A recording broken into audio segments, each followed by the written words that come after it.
Topic हमारा है fits and tolerances. Fits and tolerances में एक्सेसिवली लूज फिट या एक्सेसिवली टाइट फिट होने की सूरत में क्या प्रॉब्लम आ सकते हैं, उनको बारी बारी देखते हैं और फिर हम एक बाकायदा एग्जाम्पल से सीखने की कोशिश करते हैं कि कैसे कैलकुलेट करना है एक शाफ्ट का टॉलरेंस हमने। हीट कैसे पैदा होती है? Relative movement between mating components cause करती है क्या? हीट। जब दो सरफेस आपस में रब करके चलती हैं तो क्या पैदा होता है? हीट पैदा होने से क्या होता है? सरफेस डैमेज होती है, ठीक है। सो दूसरे सूरत में अगर लूज है तो वियर अकर होती है। वियर कैसे होगी? जब दो सरफेस आपस में रब करके रिलेटिव मोशन होती है। तीसरे नंबर पे फ्रेटिंग क्रोइन। फ्रेटिंग क्रोइन को हमने थोड़ा सा डिस्कस किया था कि अगर मेटिंग पार्ट्स के दरमियान गैप हो एयर ऑक्सीजन ऑक्सीडाइजेशन से, उसके अंदर प्रॉब्लम आ जाता है और जो ऑक्सीडाइजेशन है वो मेटल पार्ट को तकरीबन 8 गुना तक ज़्यादा फुला देती है, जिस वजह से इंटरनल क्लियरेंस लॉस होती है और रोलिंग एलिमेंट उस जगह से जब गुजरते हैं तो लुब्रिकेंट की फिल्म नहीं बनती, मेटल टू मेटल कांटेक्ट होता है। उसके अलावा जी की वैल्यू बढ़ती है बिकॉज पार्टिकल आना शुरू हो जाते हैं और फिर आपका बेरिंग फेलियर की तरफ चला जाता है। और मेन रीज़न इसकी क्या होती है? आपकी सिलेंड्रिसिटी सही नहीं होती। सिलेंड्रिसिटी मतलब कि अगर आपने शाफ्ट का साइज़ रखना था 7 मिली माइक्रोन प्लस में, तो कहीं 4 है, कहीं 5 है, कहीं 6, 7, 8, 9, 4, 5, 6, 7, 8, 9, एक साइज़ नहीं है।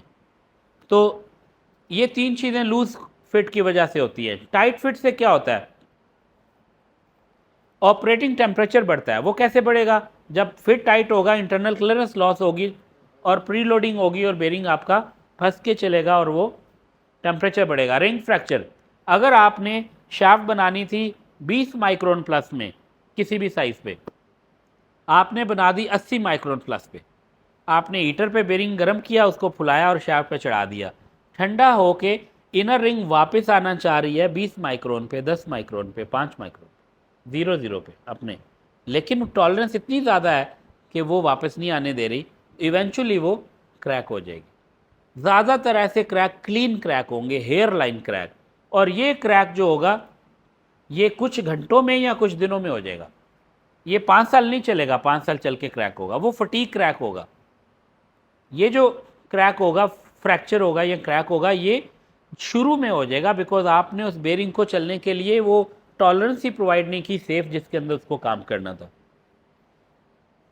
इंक्रीज माउंटिंग फोर्सेस, जब आपकी शाफ्ट हैवी है तो आप अगर हथौड़े से, हैमर से, किट से ठोक के बेरिंग को माउंट कर रहे हैं तो आपको ज़्यादा ठोकना पड़ेगा, और अगर आप हीटर से गर्म कर रहे हैं तो आपको ज़्यादा गर्म करके चढ़ाना पड़ेगा।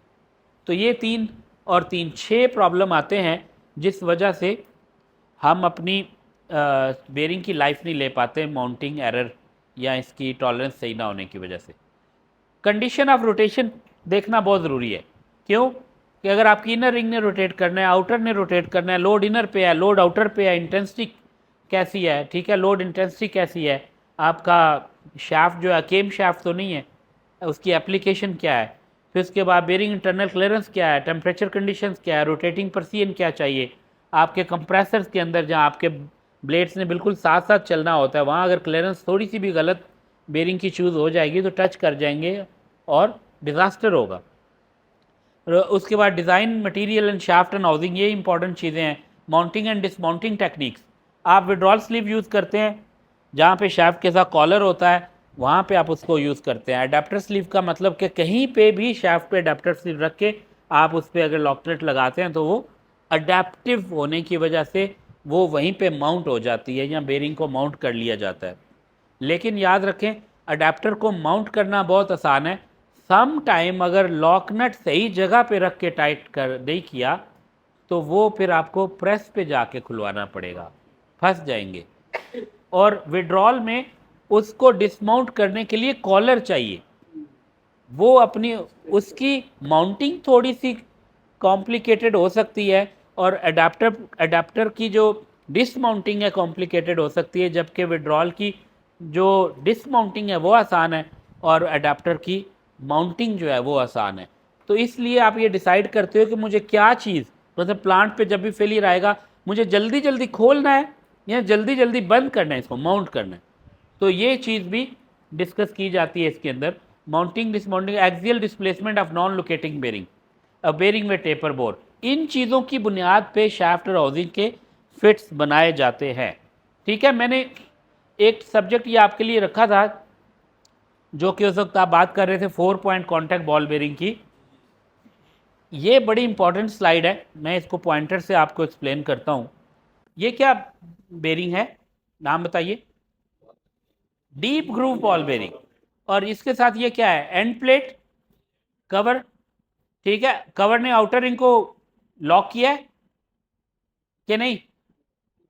लॉकेटिंग लॉक नट ने इसको इनर को लॉक किया है, शाफ्ट की कॉलर ने इसको लॉक किया है, रिंग ने इसको लॉक किया है। इसका मतलब ये साइड क्या हो गई? लोकेटिंग। लॉक आपने रिंग लगा दिया, यहां पे लॉक हो गया है, शाफ्ट कॉलर ने लॉक कर दिया, रिंग ने लॉक कर दिया, एंड कवर प्लेट ने लॉक कर दिया। ये कौन सी साइड हो गई? लोकेटिंग। आपने दोनों को लोकेट कर दिया। थर्मल एक्सपेंशन कहाँ अकोमोडेट होगी? शाफ्ट की thermal expansion due to temperature. ये शाफ्ट जब भी इधर थर्मल, क्योंकि ये लॉक कर दिया आपने, ये भी लॉक है, लेकिन शाफ्ट के ऊपर इनर रिंग के साइडों पे कॉलर कोई नहीं, इनर रिंग पे कॉलर नहीं है। कॉलर नहीं है, इसका मतलब ये इनर रिंग शाफ्ट के साथ इधर भी जा सकती है, इधर भी आ सकती है, इधर भी जा सकती है, इधर भी आ सकती है। That means internally thermal expansion accommodate होती रहेगी इस नॉन ड्राइव, इस साइड पे, जिसको आप ड्राइव साइड कहें या नॉन ड्राइव साइड, क्योंकि यहां देखें ना, ये एंड कवर है तो ये नॉन ड्राइव साइड हो गया ना, ये ड्राइव साइड हो गया। और ड्राइव साइड पे सिलेंडर का रोलर बेरिंग क्यों लगाया? लोड भी उठाना है उसने। और यहां पे क्योंकि इतना ज्यादा लोड नहीं है, तो उन्होंने एक साइड पे बड़ा बेरिंग लगा दिया और इस तरफ छोटा बेरिंग लगा के लॉक कर दिया, तो थर्मल एक्सपेंशन यहां अकोमोडेट हो रही है। अब यहां आ जाए, ये देखें 4 पॉइंट कॉन्टैक्ट बॉल बेरिंग के अंदर ये साइड लॉक कर दी एंड प्लेट से, ये देखिए ये लॉक कर दी इनर रिंग, ये लॉक कर दिया यहाँ पे दोनों की आउटर रिंग्स, इसको भी आउटर रिंग हाउसिंग में लॉक कर दी, ये शाफ्ट पे लॉक हो गई, ऐसे ही है। तो ये पूरा सिस्टम जो है ये क्या हो गया? लोकेटिंग। और इंपॉर्टेंट चीज, 4 पॉइंट कॉन्टैक्ट बॉल बेरिंग की इनर रिंग 2 पीसेस में है। ये देखिए जो व्हाइट पट्टी है ऊपर, ये क्या है? गैप।